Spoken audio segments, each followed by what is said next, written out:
The African Climate Summit ended on Wednesday after leaders adopted a declaration highlighting the continent's potential as a green powerhouse.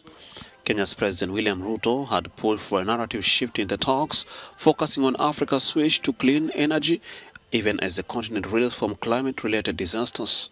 The declaration calls for a new financing architecture that is responsive to Africa's needs, including debt restructuring and relief.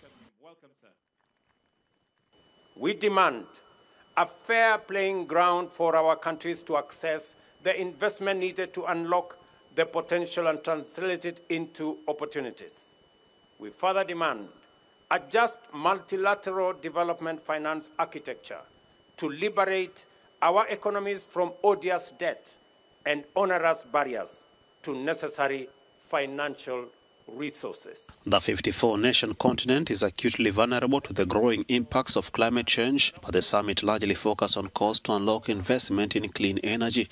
We are therefore determined to have difficult conversations, take hard decisions, and make uncomfortable changes to set international consensus on an Afrocentric and globally inclusive path into an African future. The summit saw funding pledges worth $23 billion for green growth, mitigation, and adaptation efforts across the continent. As a continent, we have developed our common position, which encapsulates our ambition for socio-economic transformation and our climate action agenda. This position is anchored on the potential that Africa holds to decarbonize the global economy and set the stage for green industrialization throughout the world.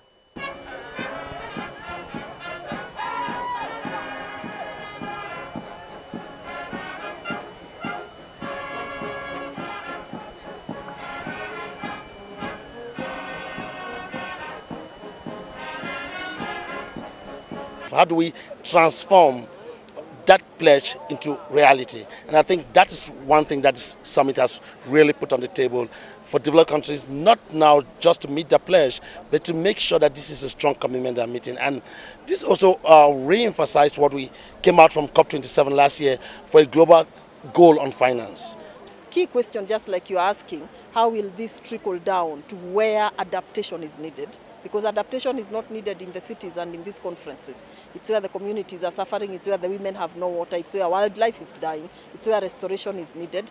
But I think the discussions that have been there from many, many partners, whether it's on the carbon financing, whether it is, I think our president even said we are giving some resources, or the government will give some resources to counties, then that shows that there's going to be some dedication, to the people at the lowest level. We see an opportunity in carbon finance and carbon credits, but it needs to be scaled to open other natural climate solution pathways. So looking at opportunities to do seaweed farming, opportunities to protect peatlands in the Congo Basin, opportunities to also restore grazing lands in arid and semi-arid areas.